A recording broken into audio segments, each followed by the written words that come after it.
Líder, você que tem uma pessoa, 5 pessoas, 15 pessoas, saiba como você deve trabalhar com a sua equipe no dia a dia, porque dependendo do seu trabalho, essa pessoa vai ficar ou não, vai ser produtiva ou não, e isso vai impactar no resultado.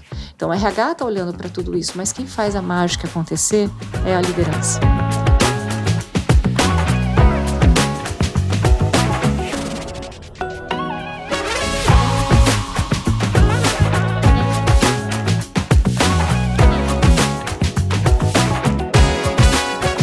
Boa tarde, boa noite. Eu não sei em que momento você está vendo esse conteúdo. Você está na JGTV, que é o seu canal de comunicação, desenvolvimento humano e empreendedorismo.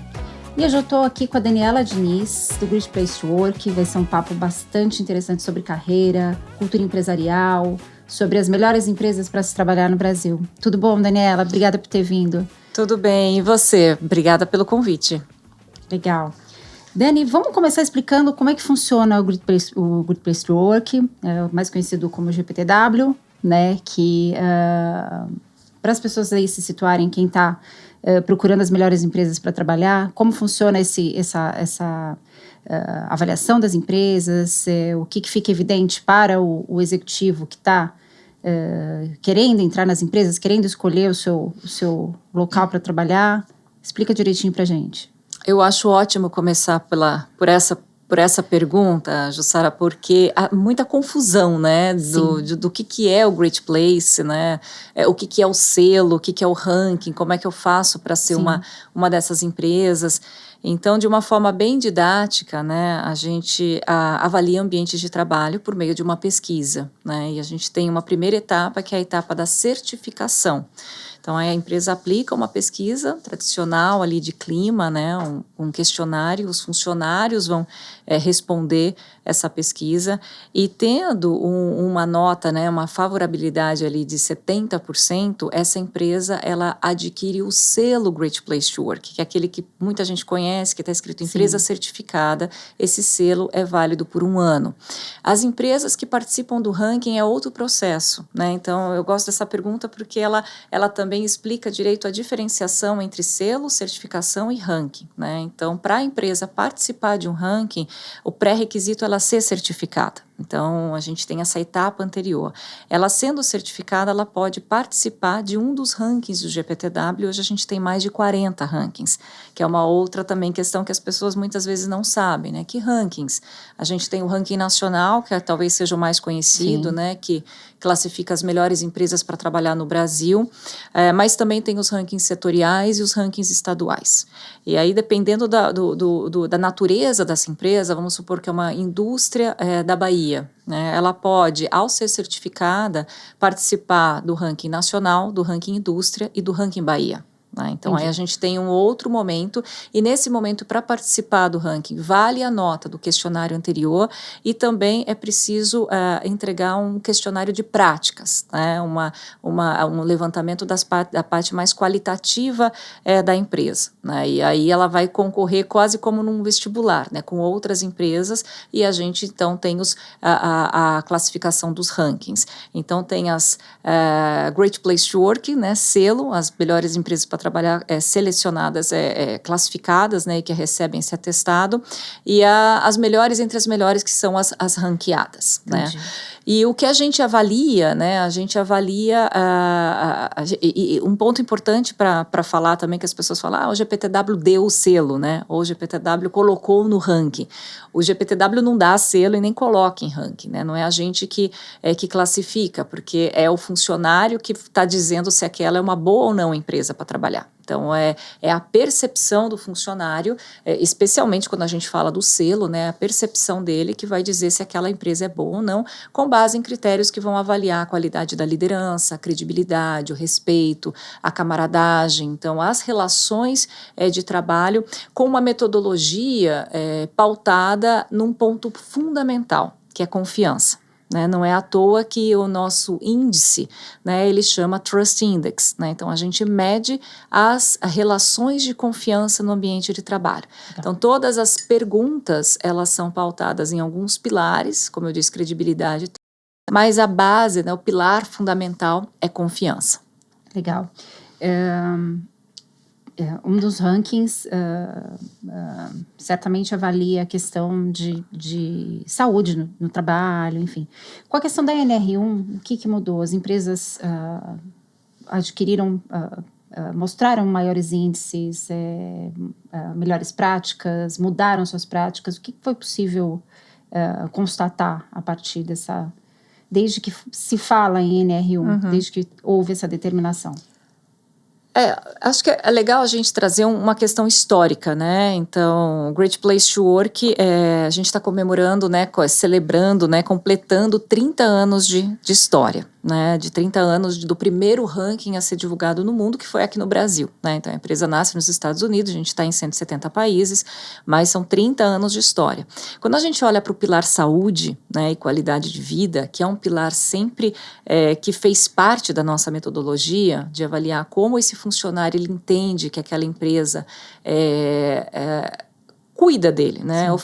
Oferece, né, práticas de bem-estar, né? Tem esse olhar para a saúde, né, física, emocional do colaborador.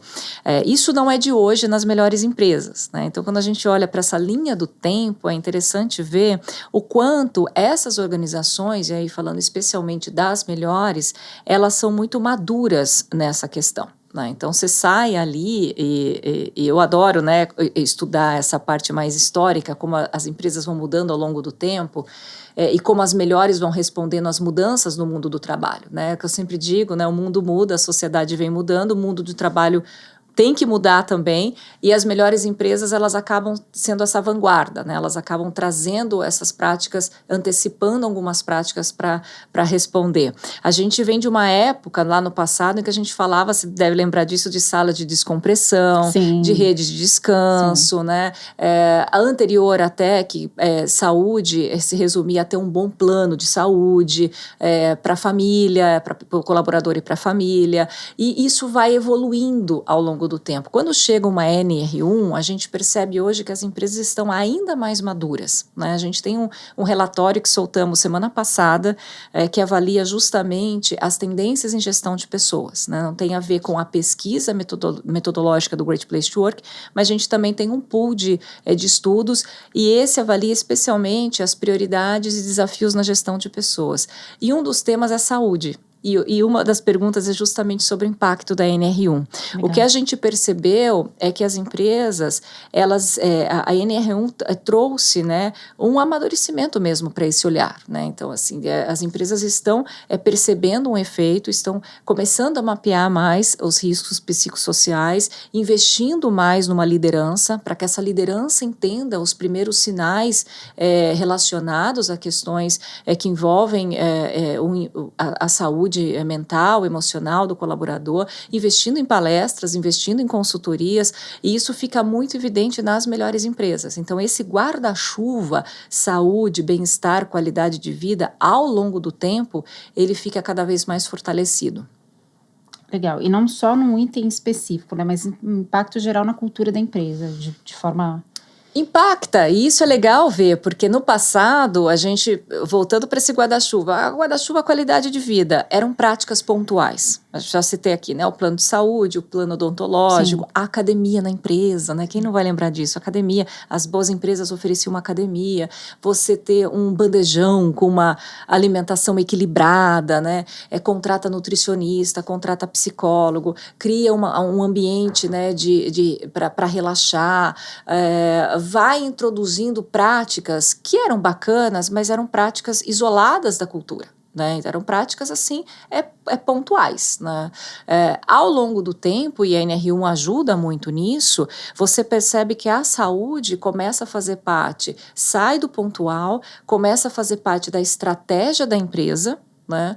Porque a saúde tem um impacto financeiro gigantesco na organização, né? Os gastos com plano de saúde. Então, em determinado momento da história do trabalho, ao conversar com essas organizações, eles falam, nossa, a gente precisa cuidar por uma questão estratégica de custo.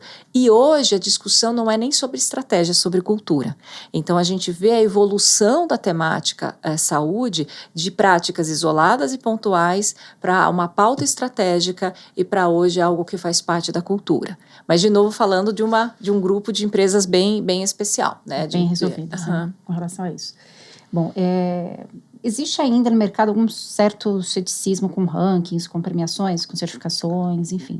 Como que o GPTW se posiciona com relação a isso? Você falou do Trust Index, mas vamos pontuar melhor. Como que vocês se colocam e por que vocês são altamente confiáveis? Uhum. Boa. Bom, são 30 anos de história, né? Então, acho que a credibilidade a gente tem esse peso, né? 30 anos ouvindo funcionários, 30 anos no mercado, né? Acho que a nossa pesquisa é a mais conhecida quando a gente fala de diagnóstico e pesquisa de clima. E vai evoluindo com o mundo também, né? Como repetindo aqui, né? As mudanças do mundo impactam as mudanças nas práticas e a gente vai evoluindo essa metodologia. Estamos presentes em 170 países, então ter essa metodologia com estofo, né, global, também ajuda muito nessa credibilidade. E pautada, né, numa metodologia muito forte, né, que vem medindo ao longo do tempo não a satisfação, não o engajamento, não a felicidade, mas a confiança. Então, por isso o Trust Index. Lá atrás, Jussara, quando a gente iniciou o GPTW, e acho que vale a história também para quem quer conhecer melhor da nossa origem, o GPTW nasceu da cabeça de um jornalista, né? O Robert Levering é um jornalista americano que foi convidado por uma editora, ele cobria temas relacionados a trabalho, e ele foi convidado por uma editora a escrever um livro sobre as melhores empresas para trabalhar nos Estados Unidos. A resposta dele, imediata, foi: não vou escrever porque isso não existe, isso é um mito. Né, indo para a sua pergunta e reflexão sobre o ceticismo, né? Não existe bons lugares para trabalhar. Trabalho é uma coisa ruim, né? Naturalmente é uma coisa ruim. Escuta, né, que as empresas são fábricas de loucos. Loucos, né? Ninguém gosta de trabalhar. As pessoas têm que trabalhar, né? E aí até diz, né, a história que ele brincou com a editora falando: eu topo fazer um livro sobre as piores empresas para trabalhar. No que a editora falou: acho ótimo, só que não terei dinheiro para pagar advogado depois de tanta empresa que vai nos processar. Ele topou o desafio falando: vou fazer do meu jeito então. E o jeito dele foi ir a campo, né? Então ele viajou aos Estados Unidos para entrevistar colaboradores do nível operacional, do nível gerencial, então líderes e colaboradores da base, e percebeu que muitas empresas eram péssimas mesmo.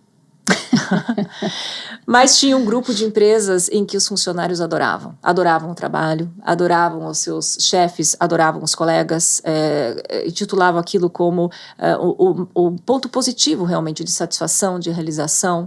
É uma família, né? É uma equipe, é um lugar que eu me sinto bem. E a partir daí nasce o embrião da nossa metodologia muito consistente, porque ele percebeu que a diferença estava nessa relação de confiança. Quando você confia, né, quando você promove essa relação em que você pode ser você mesmo, e essa é uma das perguntas do nosso questionário: eu posso ser eu mesmo no trabalho?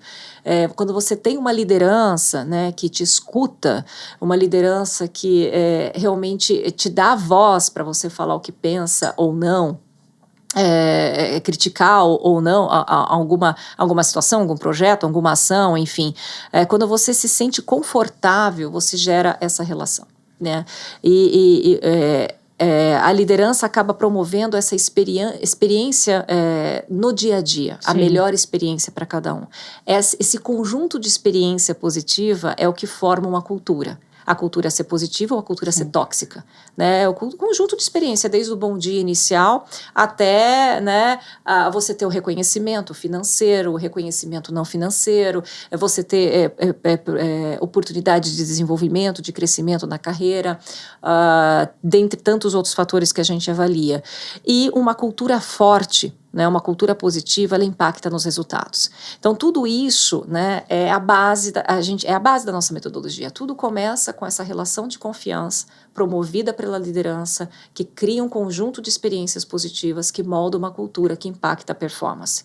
Então, ao ter, né, essa base muito forte, né, que você consegue olhar para os indicadores.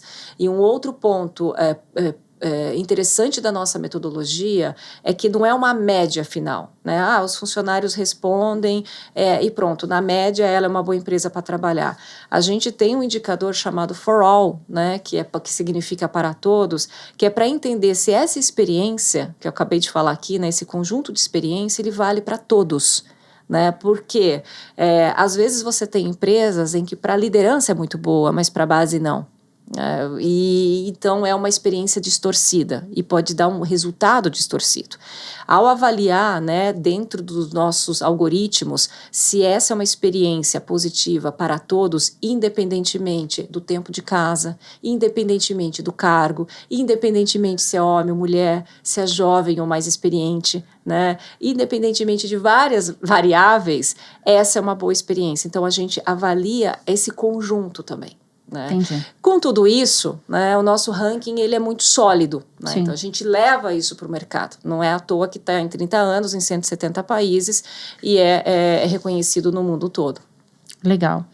E quando você fala dessa questão dessa relação de confiança, que você posiciona a questão das lideranças, do ambiente positivo, creio eu, né, que a base, a coisa mais importante, muitas vezes até mais do que o salário, mais do que qualquer outro benefício na empresa, seja a segurança psicológica, né, para os colaboradores. Tem alguma pesquisa, algum número que mostre que segurança psicológica, a questão da liderança positiva, do ambiente positivo nesse sentido, é uma coisa mais importante do que todos os outros, remuneração, enfim, para o colaborador? Existe alguma pesquisa nesse sentido ou uma percepção geral dos executivos? Nós mesmos temos uma pergunta sobre isso, né? O que faz você permanecer nessa empresa, né? Que é o que a gente chama de índice de permanência, né? Que vai muito nisso. Eu fico nessa empresa por quê? Né? E a gente tem 5 itens, né? Oportunidades de desenvolvimento e crescimento, ou seja, falando em carreira, qualidade de vida e bem-estar, que está muito ligado à segurança física e psicológica, remuneração e benefícios, valores, alinhamento aos valores organizacionais e estabilidade do emprego. Já há mais de 20 anos a gente vem mapeando esse indicador, esse motivo de permanência, e ele pouco se altera, né? Mantendo em primeiro lugar as oportunidades de crescimento. Então eu fico porque eu enxergo que eu posso crescer aqui dentro. Seja hierarquicamente, seja lateralmente, eu tenho desafios, eu tenho oportunidade de ser um profissional melhor. Em segundo lugar, qualidade de vida, que vem crescendo nos últimos anos, né? Então eu sinto que esse é um ambiente seguro, psicologicamente saudável, em que eu posso ser eu mesmo, né? Em que eu tenho equilíbrio entre a minha vida profissional e a minha vida profissional. Esse é o segundo item. O terceiro item é o alinhamento de valores. Né? Então, assim, essa é uma empresa a qual eu me identifico, né? Que faz sentido com a minha organização. Esse é um item que entra justamente mais ou menos em 2005, 2007, com a entrada da geração Y, né? Que vem muito fortemente com essa questão. Eu quero carreira, né? Eu quero dinheiro, eu quero carreira, mas eu também tenho que fazer sentido. Né? Então a gente percebe que esse alinhamento de valores é algo que começou a crescer há mais ou menos uns 20 anos na nossa pesquisa, 15, 18 anos por aí. Em quarto lugar vem a questão da remuneração. Obviamente que temos diferenças, né, de acordo com os rankings. Dependendo da região, dependendo do setor, você vai ter ali a remuneração um pouquinho mais do que os valores, mas o clássico, né, falando da lista nacional, é a oportunidade de desenvolvimento, qualidade de vida, alinhamento de valores, remuneração e benefícios e, por último, a estabilidade. A estabilidade, na nossa amostra, 2% dos profissionais citam a estabilidade como principal fator de permanência, que é aquele clássico, né? Eu fico porque eu sei que eu serei mandado embora em último caso, né? Sim. Não é o perfil desse profissional. Esse profissional, ele busca hoje crescer e ter qualidade de vida acima de tudo. Quando a gente vai para pesquisas paralelas que a gente faz, como essa que eu citei, do relatório de tendências, né, em gestão de pessoas, que avalia prioridades e desafios na gestão, e dentre tantos outros blocos, há um bloco especial que a gente vem avaliando nos últimos anos, que é o modelo de trabalho. Vou trazer aqui porque eu acho que tem a ver com essa pergunta.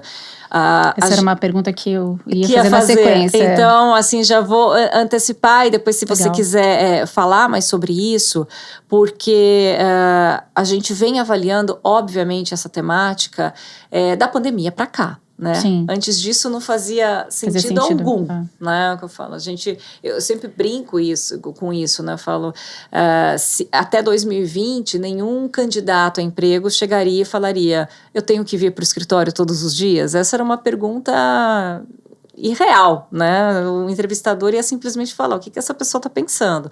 Hoje é completamente comum você perguntar, é híbrido, é remoto, é presencial, é híbrido, são quantos dias, né? Essa é uma conversa que passou a fazer parte da vida do trabalho de 2020 para cá. Com isso, nesse relatório, a gente vem mapeando o comportamento do mercado em relação aos modelos de trabalho. O que a gente percebe hoje é que no Brasil há uma consolidação do modelo presencial, né, a volta do presencial. 51% das empresas, elas têm o modelo 100% presencial, mas 41% adotam o híbrido. Né, isso da nossa amostra, foram mais de 1.500 pessoas que responderam. 41% um híbrido e 7% você tem ali um 100% remoto. O que a gente perguntou na sequência para esse profissional, que na maioria é o gerente de RH que está respondendo, é como ele avalia o impacto do modelo de trabalho na gestão de pessoas, em indicadores como turnover, engajamento, né, e há um impacto, né, nessa pesquisa apareceu que há um impacto em todos os indicadores. Né, positivo ou negativo? Depende do que você está olhando. O que sinalizou é que quanto mais a empresa ela indica ter um modelo mais flexível de trabalho, menor a dificuldade de contratar, menor o turnover e maior o engajamento. Então, revelando, né, que o profissional hoje, ele busca sim a tal da flexibilidade. Então, o profissional de RH que responde a essa pesquisa, ele fala, sim, o modelo de trabalho impacta. Eu já conquistei pessoas ou perdi pessoas por causa do meu modelo. Entendi. Né? E quando a gente vai fazer o cruzamento entre as empresas que dizem ser presencial, remoto ou híbrido, a gente percebe nesses indicadores de turnover que quanto mais flexível, menos dificuldade de contratação ela tem. Não que não tenha, tem dificuldade, sim, mas é menor o turnover e maior o engajamento. Então, fica muito claro que, embora haja um comportamento das organizações, né, de retorno ao 100% presencial, a gente vive hoje um mundo do trabalho, né, em que profissionais buscam a flexibilidade. É curioso porque, assim, quem tem um regime flexível relata maior engajamento, mas quem está no presencial justifica o presencial pela questão do engajamento, né? Porque disse que tem uma perda muito grande na cultura, né, da empresa, nessa integração, nessa coisa toda, quando você tem um remoto, um híbrido muito intenso, né? E nesse ranking, nessa grande maioria de empresas que estão no presencial, quando vocês fazem esse levantamento, vocês devem em conta a natureza da empresa, por exemplo, suponho eu que quem tem um chão de fábrica, quem tem, obviamente, tem maioria presencial na empresa, né? Quem tem um operacional muito forte ali, né? Que depende de indústria, enfim, tem um presencial mais numeroso e tal. Uhum. Isso é levado em conta nessa pesquisa para saber... Sim, na verdade a pesquisa ela vai para todos os setores, né, em todos os estados, mas depois a gente estratifica. Então a gente percebe que as empresas, né, do setor indústria, elas tendem a ter um modelo de regime presencial mais forte do que as de tecnologia. Então, em tecnologia, são as empresas em que você tem maior presença de modelos híbrido e remoto. Né? Na indústria e no varejo, é o maior contingente de empresas que tem o modelo 100% presencial. Pela natureza do negócio, né? Pela necessidade de presença física, isso é apontado. E acaba tendo impacto, né? Não é porque o varejo, a pessoa trabalha no varejo, ela sabe da realidade dela, mas ela busca por flexibilidade também. O que está acontecendo é que esse profissional, justamente por buscar mais flexibilidade, saber que isso é possível hoje no mercado de trabalho, ele deixe de trabalhar no setor varejo e vá buscar outras opções que ofereçam mais flexibilidade. Isso traz um impacto no setor. Né? Então, o setor varejo foi apontado como o que tem maior dificuldade hoje para contratar pessoas. Né? E a gente vem percebendo isso, né? As pessoas não querem mais trabalhar, né, finais de semana, feriado, né, querem trabalhar menos e tem oportunidades no mercado. Então, hoje, diferentemente do passado, que você tinha praticamente uma única carreira ao longo do tempo, hoje você vai mudando. Então, se tem a oportunidade de eu trabalhar em algo que faça mais sentido para mim, né, para o meu tempo, para aquilo que eu valorizo, eu não vou ficar preso nesse segmento. Né? Então, isso vem impactando os segmentos, principalmente que precisam de um colaborador, né, mais 100% presencial, que está aí dentro da indústria e do varejo, despontando como os que estão sofrendo mais com a contratação de pessoas. Legal, eu costumo dizer, você tocou nessa questão das carreiras, né, mais fluidas, vamos dizer assim, né? Sim. Eu costumo dizer que antes a gente vivia para o trabalho, agora a gente quer um trabalho que se encaixa na nossa vida. A lógica é totalmente inversa, né? A gente vivia para trabalhar, para, né, ter uma identidade ali profissional e tal. Hoje é o contrário, hoje é o trabalho que agrega na nossa identidade pessoal, né? Sim, um pouco isso. Legal. O que na prática um executivo pode fazer para se preparar, né, e se tornar mais aderente a uma cultura dessas grandes empresas que estão no ranking ou que obtêm o selo, enfim. Como que esse executivo ele deve olhar para essa empresa e como que ele deve se posicionar, né? A pergunta, na verdade, é assim, o que estas empresas estão buscando num colaborador? O que as melhores empresas, Isso, você diz? As empresas do ranking. Ou certificadas. Então, o que a gente... acho que vale uma frase aqui também para resumir, quando as pessoas falam o que são as melhores empresas, né? Qual que é, afinal, o diferencial? Quando a gente diz, né, que quando o funcionário diz que ele trabalha numa excelente empresa para trabalhar, ele está se referindo à sua liderança. Sabe aquela máxima? Sim, eu peço demissão por causa do meu chefe, não por causa da minha empresa? Sim. É isso, né? Eu estou falando bem dessa empresa porque, na maior parte do tempo, não é pela remuneração, pelo benefício e nem pelo regime de trabalho, embora tudo isso faça diferença. Mas é principalmente pela relação de confiança que tem com a liderança. Então, a liderança é essa parte-chave. Quando você pergunta o que o executivo, né, tem que fazer para se preparar para ser uma boa empresa, o que ele tem que olhar para ser uma boa empresa, o que a gente está olhando, né, como autoridade nesse mundo de pesquisa, nessas relações, autoridade em pesquisa em ambiente de trabalho, a gente está olhando para essa relação. Né? Então, começar por trabalhar essa relação.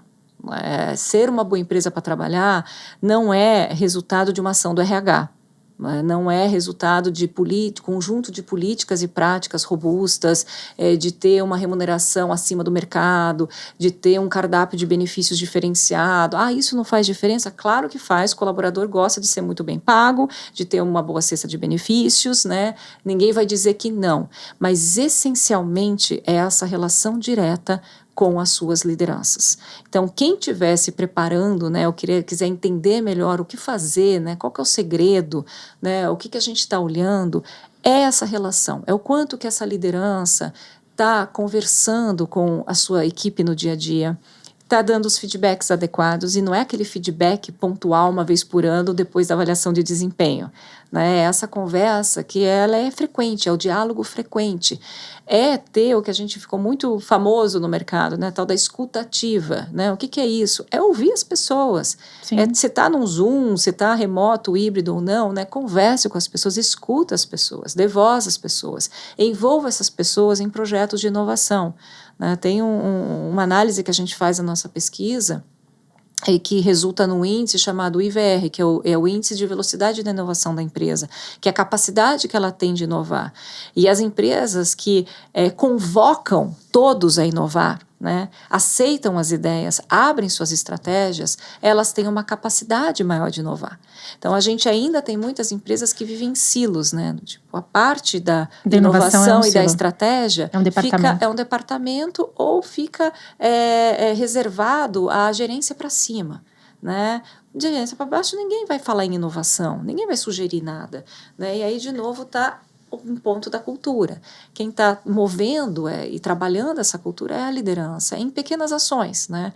É a conversa diária, a escutativa, é o feedback, é o reconhecimento que não é só o financeiro, né? É o reconhecimento mesmo, olha, você mandou bem, né? É o reconhecimento público, né? É o reconhecimento privado e público, né? O quanto que isso é importante, é deixar de ter aquela mentalidade do líder da era industrial, que ainda perpetua muito, né? Que é o líder que vai controlar, né? Que é o líder que vai fiscalizar, que é o líder que vai simplesmente repassar a estratégia, né? E não vai ouvir, o líder que vai mandar, né? Mas ainda tá cheio. Né? Sim, então, quando a gente olha para esse conjunto de empresas que são Great Place to Work, a gente percebe que elas têm uma qualidade da liderança diferente. Que essa liderança é que está transformando, né, as grandes políticas e práticas da empresa no dia a dia. Por isso que eu falo, não é um projeto de RH. O RH é muito importante nesse movimento, porque está antenado a todos esses movimentos, está inclusive investindo nessa liderança. Está levando essa liderança para a sala de aula, falando, olha, líder, você que tem 1 pessoa, 5 pessoas, 15 pessoas, saiba como você deve trabalhar com a sua equipe no dia a dia, porque dependendo do seu trabalho, essa pessoa vai ficar ou não, vai ser produtiva ou não, e isso vai impactar no resultado. Então, o RH está olhando para tudo isso, mas quem faz a mágica acontecer é a liderança. Legal, então a gente pode dizer que essas empresas, elas olham para o líder, esse profissional tem que ser o líder que consegue impactar e trazer inovação e agregar, né, ser um líder inspirador, agregador, e não um líder tradicional, né? Sim. Uhum. Legal. Então, para que os executivos tenham sucesso aí num processo de seleção, nessas empresas eles têm que estar também muito preparados para serem esses líderes, né? Para se tornarem...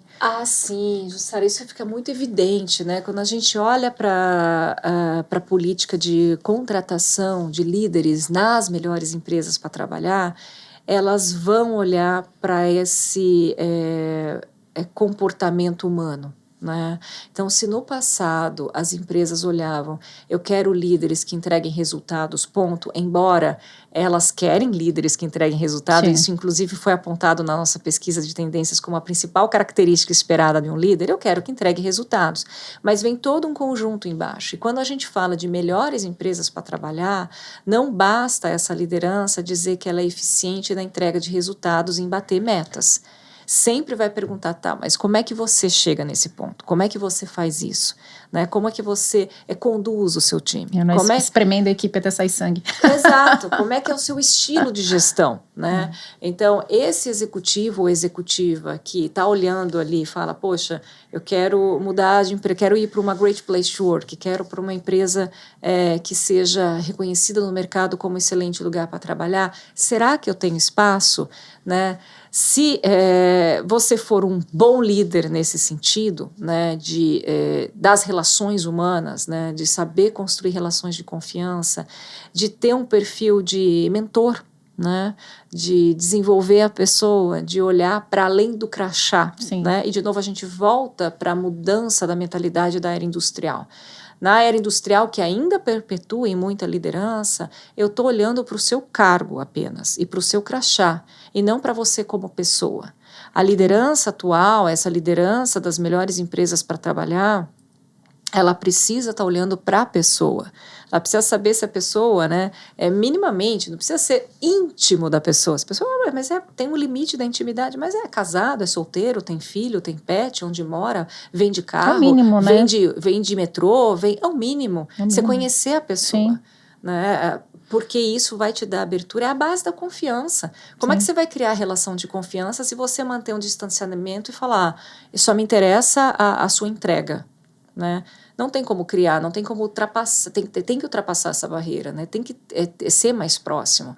Então, a liderança das melhores empresas, elas acabam se diferenciando por isso, né? Elas são uma liderança mais próxima, né? Elas estão mais acolhedora, né? Perto das suas equipes.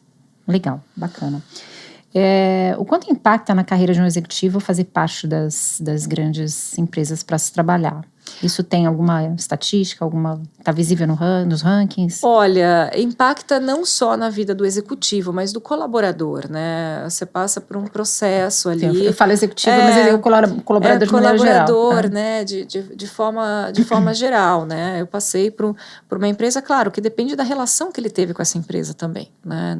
Você tem ali, porque as melhores empresas para trabalhar são empresas que elas são uma vitrine, né? O contrário acontece muito, né? De você ter, a gente até tinha até pouco tempo atrás, a gente tinha uma pergunta que era o número de currículos que essas empresas recebiam. Então, após ela estar no ranking, né, chovia currículo. Então, realmente é uma grande vitrine, né? O ranking é um trabalho também de branding, né? De employer branding. Então, nossa, olha aqui, tô atestado pelo Great Place, né? Pelo Great Place a gente, mas quem está testando são os funcionários que estão sinalizando que aqui é um bom ambiente de trabalho. Sou certificada ou sou ranqueada. E o contrário, né, pessoas que passaram tem essa chancela, né? Eu trabalhei num bom ambiente, né? Especialmente se você, aí sim, né? Se você é liderança e se você é da área de recursos humanos. Porque embora, né, ser GPTW não é, como eu disse aqui, um trabalho do RH, há uma iniciativa e um esforço todo do RH de desenvolver líderes, de movimentar ações, né, de desenvolver práticas que façam com que o colaborador esteja no centro da estratégia. Né? Então, é o fio da estratégia, né? O RH é o coração da estratégia. É o coração. Então, o RH está olhando para tudo isso. Né? O RH está olhando, poxa, como é que eu vou tornar esse ambiente melhor? Né? Desenvolvendo a minha liderança. Né? Então, o RH muito próximo, articulando com a liderança. O RH aplicando uma pesquisa de clima, ouvindo o colaborador para entender o que está bom e o que precisa melhorar. Né? Trabalhando em cima dos resultados de uma pesquisa de clima. Então, esse RH, né, que vai ao mercado e que trabalhou numa excelente empresa para trabalhar, é uma grande vitrine. Né? Acaba sendo um diferencial. Legal, você falou de employer branding, né? E o RH, obviamente, no centro da estratégia, né? O que eu vejo, eu cobri RH recentemente, o que eu vi muito foi a área de comunicação integrada ao RH, né? Por essa questão da marca, empregadora e tudo mais. É possível maquiar essa marca empregadora, que ela seja um belo display para colocar na parede e não exatamente uma prática interna. Como que você vê essa questão? Né? Quer dizer, as empresas certificadas têm, obviamente, e do ranking, obviamente, tem todo um cuidado e são avaliadas constantemente e tal. Como uma empresa consegue maquiar? Né? Como que você vê? Não sustenta muito, né? Quem estiver tentando ali manipular algum resultado, e é importante dizer que a gente tem também toda uma área de auditoria, né? Além da empresa, como eu disse aqui, para participar do ranking, ela tem que ser certificada. E essa certificação, ela dura 1 ano. Como você bem colocou, ela tem que ser constantemente avaliada. Sim. Né? Então, dura 1 ano, nesse ano ela pode participar do ranking. No próximo ano ela tem que ser certificada novamente. Porque as coisas mudam, a estratégia muda, as pessoas mudam. A gestão muda. Então, esse é um ponto importante. O outro é que se a empresa tenta manipular a pesquisa, seja com base em colocar todo mundo numa sala, obrigar todo mundo a responder. Nossa pesquisa, né, aquele questionário que vai de 1 a 5. Sendo 5, né, eu concordo sempre com isso, ou seja, 5 é o número maior da pesquisa. Todo mundo aqui vai responder nota 5. A gente tem um canal de denúncias, né, a gente recebe denúncias, a gente tem um mecanismo mesmo, uma inteligência que olha o tempo de respostas de cada pergunta, a qualidade das respostas. Então, tudo isso entra no filtro para pegar empresas que estão tentando maquiar o resultado. Né? E se pega, nossa, é muito? Não, felizmente não é muito. Né? Há um interesse realmente genuíno das empresas em aplicar a pesquisa como um poderoso instrumento de gestão. Né? Não é só para estar no ranking. O estar no ranking, é bom a gente dizer isso aqui, é consequência. Né? Eu aplico a pesquisa para saber o que está funcionando e o que não está funcionando, para entender quais os caminhos que eu vou tomar. Né? Não é para ter o selo, para estar no ranking. Né? E a partir disso fazer planos de ação. Então, na grande maioria, a gente tem esse compromisso das empresas. Né? Mas tem os casos em que eu vou querer estar bem na fita. Né? Eu quero maquiar para estar bem com os acionistas, né? Por um trabalho interno, um projeto, né? Por uma questão de própria marca. E isso, né, tá passível a ser pego, né, no nosso processo, e eventualmente, se isso acontece de, nossa, conseguiu passar, né, manipulou e tal, não se sustenta. Né? Porque hoje em dia os próprios colaboradores vão a público dizer que a empresa não é nada daquilo, né, enfim... E é legal você trazer isso, sabe, Jussara, porque às vezes acontece isso, raras vezes eu falo sobre isso, né, mas a gente tem esse tipo de comportamento, né, de empresas que são boas para trabalhar, são certificadas, são ranqueadas e... Felizmente também não é muito o que acontece, mas acontece de funcionários falar, vocês estão dizendo que é boa, mas não é. Né? E aí você tem que ver também a relação dessa pessoa com a organização. Né? E a gente checa tudo isso. Mas aí é muito aquilo que você falou, né? Tipo, a relação direta com a liderança, né? Que precisa ver qual que era a liderança dela e o que às vezes é um ponto ali, né? E às vezes o problema, da empresa. E às vezes o problema é do próprio colaborador. Não vamos esquecer aqui que claro, também, né? Também, só as empresas são vilãs. Às vezes o colaborador, né? Pisou na bola, né? Às vezes o colaborador, sim, foi demitido por alguma razão, não performou, né? Não alinhou aos valores, mas usa hoje uma plataforma, né, pública para falar. Né? Então, há as duas coisas. Há, sim, acontece, né, ter tido uma péssima experiência num silo da empresa, né, uma pessoa, né, um líder ali, às vezes é maçã podre. Ou seja, aquela pessoa realmente passou por uma má experiência, é genuíno, e há a pessoa que a gente já chegou a casos de apurar, né, de pessoas que vão a público falar, e de chegar e perceber que, poxa vida, né, não é bem assim, né? Porque a gente tem, assim como a gente tem excelentes empresas, a gente tem excelentes pessoas. E assim como a gente tem péssimas empresas, a gente também tem péssimos colaboradores. Né? Tem de tudo nesse mundo. Pois é. Quais são os erros mais comuns que os executivos cometem ao escolher uma empresa? Né? Aí pensando nessa... falando da aparência, né, da questão da marca maquiada e tudo mais, daquilo que parece ser, mas não é, enfim. Quais são os erros que os executivos, os colaboradores mais cometem ao escolher uma empresa pensando que ela é a melhor empresa para se trabalhar? Como que você vê com que olhar o executivo deve ter para essa empresa para não cair numa cilada, por exemplo? Tem que estudar muito bem, até porque eu estou falando de Ranking Brasil, por exemplo. São 175 melhores empresas para trabalhar. Das 175, qual delas pode ser boa para você? Não é? Porque tem empresa ali que ela é excelente para trabalhar para algumas pessoas. Né? Cada um tem o seu estilo de trabalho, tem a história do alinhamento de valores. Né? Sim. Então, o que é bom para você, não necessariamente é bom para mim. Sim. A gente tem uma régua que está medindo que naquela empresa as relações de confiança são sólidas, tem uma boa qualidade da liderança, é uma empresa que respeita, que tem credibilidade, que sabe reconhecer, tudo isso. É o básico. Mas ela está inserida num setor, ela trabalha com um determinado público, né? Então você tem que estudar muito bem a empresa, não é simplesmente, né, olhar e falar, não, essa aqui é boa, né, não, tá aqui no ranking, é boa, será que é boa para você? Né? A gente algumas vezes também percebia isso, né? Empresas com cultura muito agressivas, né? Nossa, fazem parte do ranking, lembrando aqui, é bom falar, por quê?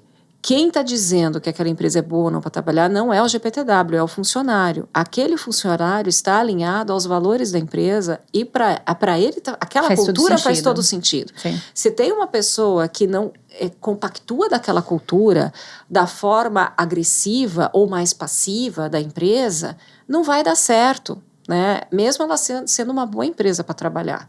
Se eu estou numa organização que é orientada mais a metas e resultados, né, que tem toda essa questão do como, né, tem uma liderança boa, mas está muito claro que eu tenho que bater as minhas metas e tal, e sou uma pessoa que não suporto isso, né, talvez essa empresa, embora ranqueada, não tenha a ver com você, vai para uma outra que tenha um outro estilo, uma outra cultura, e vice-versa. Então, o maior erro, né, é simplesmente você olhar ali, né, uma lista e disparar currículos de acordo com o ranking ou com a oferta da vaga. Né? Pacote de benefícios. Tem uma vaga boa, paga bem, né? Nossa, tem um plano de saúde bom, paga bem, o cargo é bom. Nossa, e além de tudo é GPTW, né? Mas você sabe quem é essa empresa, né? Quantos anos ela tem, o que ela faz, qual é a cultura dessa empresa, o que as pessoas estão falando dessa empresa, as pessoas que trabalham lá, né? As pessoas que saíram, né? Fazer esse estudo é fundamental quando você está em busca de um emprego. E o melhor canal para isso é o LinkedIn, né? Eu acho que ainda é o LinkedIn. As pessoas têm... Eu percebo que as pessoas têm uma certa resistência, né? Em estar no LinkedIn, em ter os seus perfis e fazer essa busca ativa, enfim. Talvez não seja... Então, quando vai fazer, não tem a experiência porque não estava na plataforma antes, aí vai só quando está precisando buscar emprego, buscar uma vaga. Vai só quando está precisando, enfim. Acho que tem esse hábito, né? Essa cultura de olhar para o mercado, né, de conhecer melhor, né, assim, pessoas que estão, né, em processo de transição de carreira, em processo de busca de emprego, insatisfeitas com o seu trabalho e, quem sabe, tentando buscar novas oportunidades. Eu acho que tem uma série de atitudes importantes, né, a primeira delas é ela com ela mesma, né, o tal do autoconhecimento, né. O que não está funcionando, por que não está funcionando, o que poderia funcionar. A gente falou aqui de carreiras, de repente é mudar de carreira mesmo. E felizmente hoje a gente vive num mundo em que você não vai se formar e morrer naquilo necessariamente. Você pode ter 3, 4, 5 carreiras diferentes. E ao mesmo tempo, né? Ao mesmo tempo. Pode ser palestrante, professor, executivo, enfim, tudo. E aí vai de você fazer essa análise, né? E identificar aquilo que faz sentido, né? Ah, mas eu já tenho 35. Nossa, tá no início de carreira. Nossa, mas eu tenho já 50. Né? A gente vai viver mais, a gente vai trabalhar mais, a gente tem múltiplas oportunidades e a gente tem redes sociais. Então, assim, é um prato cheio para buscar oportunidades, né? E alimentar seu repertório. É que, de uma forma geral, né, as pessoas acabam tendo uma passividade grande de só lembrar de fazer isso quando foi demitido, né? Ou quando não dá mais e tá... Isso vale para as duas coisas, né? Para a questão do posicionamento e para a questão da busca, né? Do olhar para as empresas e fazer essa pesquisa, né? Da cultura mais aderente, o que estão falando, o que não estão falando daquela empresa. Enfim, acho que vale para os dois pontos, né? Vale. Legal. Bom, a gente está caminhando para o final do nosso bate-papo. Eu queria fechar com uma visão bacana dos rankings. Assim, como você avalia, você falou que o ranking está no Brasil fazendo 30 anos. Como você avalia esse posicionamento, né, do ranking da certificação no Brasil ao longo desses 30 anos? O que está por vir? O que a gente pode fazer um fecho aí sobre o GPTW? Olha, acho que a gente tem a felicidade, né, de trabalhar numa empresa que é referência, né, num aspecto que é tão fundamental, né, a missão do Great Place to Work lá de trás e que continua muito forte é construir uma sociedade melhor, né, apoiando cada organização a ser um great place to work para todas as pessoas, né? Então, é uma missão muito nobre de você levantar todo dia e falar: eu trabalho para transformar ambientes de trabalho, em ser mais humanos, né, em serem mais confiáveis, em serem mais saudáveis. E isso tem nos sustentado, né, nessa história toda, né, 30 anos e crescendo, né, com muita credibilidade. Então, a gente tem não só essa história para contar de 30 anos, mas somos um poço de dados, né? Você imagina Sim. dados e dados coletados ao longo do tempo, identificando as grandes mudanças e podendo hoje, né, com inteligência artificial, com toda essa tecnologia, no século XXI, numa era completamente digital, você conseguir apoiar de uma forma mais estruturada as empresas, né? As empresas e as pessoas, né? Então, ser uma boa empresa para trabalhar faz bem para os negócios, para as pessoas e para a sociedade. E é nisso que a gente acredita, né? Isso que a gente acredita há 30 anos e hoje com mais poder, né? Mais poder, maior alcance, né? Mais possibilidades, né? Mais cruzamentos, mais dados, mais análises. Então, o que está por vir é ter cada vez mais recurso para sustentar, não só sustentar, mas ampliar essa missão, né? Então a gente continua com isso muito forte e com todo o arcabouço de coisas que a gente tem, né? O nosso alcance em tantos países, cada vez mais falando com empresas de todos os tamanhos, né? A gente fala com empresas de 10 funcionários a empresa de mais de 100 mil funcionários. Isso é importante, né? Ressaltar, né? Porque parece que o ranking é para que a certificação, eles são só para grandes empresas. Exato. Não é, né? Não é, porque a partir do momento que você tem essa missão, eu quero transformar o ambiente de trabalho, mas é só grande? Não é só grande, né? A partir de 10 funcionários já pode participar do processo de certificação e rankings a partir de 30 funcionários. Então, empresas pequenas, né? Empresas começando ainda e a gente já apoiando hoje com muito mais dado, muito mais recurso, né? Muito mais análise e muito mais credibilidade e história, né? Então, muitas coisas estão por vir e positivas, né? E o ranking continua sendo essa grande bússola. É uma bússola no mercado, né? Não tem como não dizer que não. Eu há muitos anos trabalho com rankings, né? Mesmo antes do Great Place, já fiz vários tipos de ranking na minha carreira e tinha sempre uma frase que a gente usava: vai ser sempre criticado. Você faz ranking de melhores cidades, você faz ranking dos melhores restaurantes, você faz ranking dos melhores hotéis, mas todo mundo quer saber, né? Porque sempre tem todo mundo quer estar lá, todo né? mundo quer estar lá, exato. Todo mundo quer estar lá e todo mundo quer saber. A crítica, ela mas como é que é? E a gente está muito seguro dessa metodologia que nos sustentou até aqui e com essa evolução que a gente tem produzido ao longo dos anos. Legal. Daniela, muito obrigada. Espero te ver mais vezes aqui na JGTV para falar sobre carreira, para falar sobre as melhores empresas. Muito obrigada pela sua presença. Eu que agradeço. Obrigada a você que ficou conosco até agora.